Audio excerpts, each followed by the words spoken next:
We know that antenatal assessment consists of history collection and physical examination.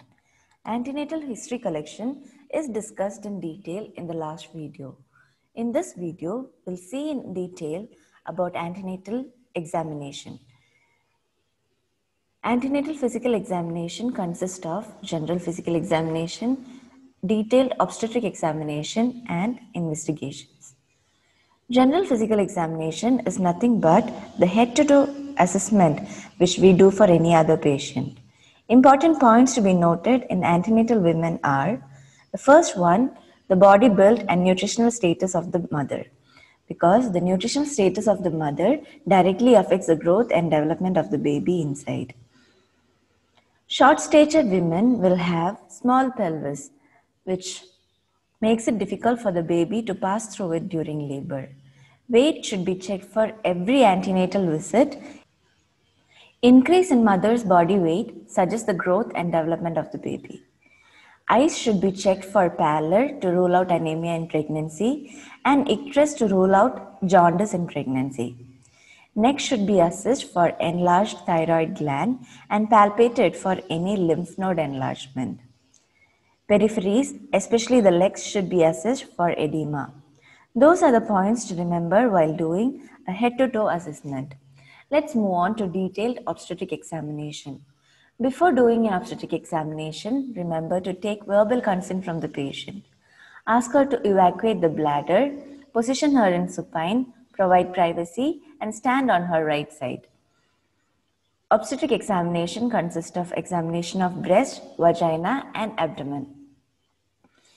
Breast is examined for size, distended veins, Montgomery's tubercles, and secondary areola. Each of these is discussed in detail in the video Diagnosis of Pregnancy. We'll also check for nipple protractility, consistency, and the symmetry of the breast.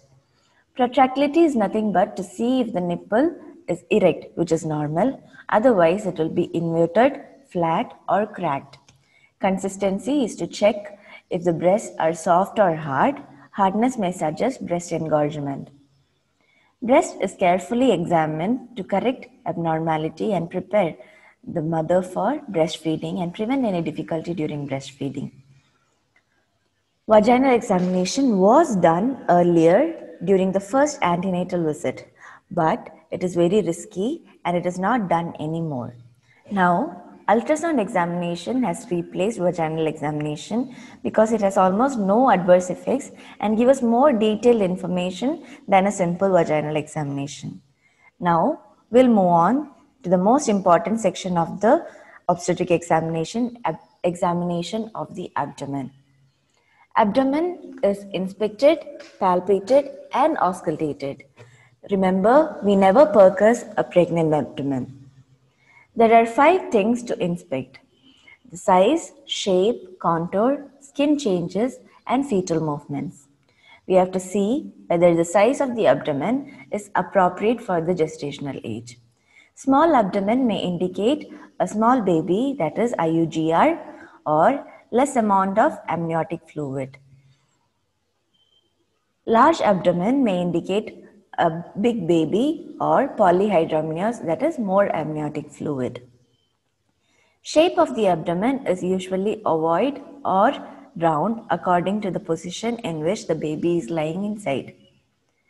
In contour, we'll see for 5 things: the umbilicus, a saucer-shaped depression below the umbilicus, pendulous abdomen, bladder distension, and flank fullness. Umbilicus can be flat, depressed, or elevated depending on the size of the fetus and gestational age. If there is a saucer-shaped depression below the umbilicus, that means the baby is in the posterior position. That is, the back or spine of the baby lies in the posterior side of the uterus. Pendulous abdomen is usually seen in multiparas or multigravidas. We should see if the bladder is distended or not. If there is a bladder distension, that can be suggestive of urinary retention. Flank fullness is usually seen in the later weeks of pregnancy. Common skin changes seen are stria gravidum and linea nigra. We also check if there is any previous surgical scar. If there is any visible fetal movements during the time of inspection, that is noted. That's all about inspection. Let's move on to palpation. Palpation is done to measure the fundal height and to find out the lie, attitude, presentation, position, denominator and engagement of the fetus. Before checking fundal height, the uterus is to be centralized if it is deviated. The ulnar border of the left hand is placed on the uppermost level of the fundus. The duration of pregnancy is ascertained in terms of weeks of gestation. The fundal height can be measured with a tape by just measuring the length between the symphysis pubis and the uppermost level of the uterine fundus. Fundal height can also be measured by finger breadth method, marking 22 weeks at the umbilicus. Each finger is counted as 1 centimeter. Before doing the obstetric grips, keep in mind that you should palpate a pregnant abdomen with utmost gentleness. If you do it without purpose, in a clumsy way, it will not only be uninformative but may cause uterine irritability. You should not do abdominal palpation during contractions. There are 4 types of palpations or the Leopold maneuvers, or we can call the obstetric grips. The fundal grip, lateral grip and pelvic grip 1 and 2. Fundal grip is done facing the patient's face. The fundus is palpated using both the hands to find out which part or the pole of the fetus is lying in the uterine fundus. When you do a fundal palpation, if you can feel a broad, soft mass, that indicates the buttocks of the baby.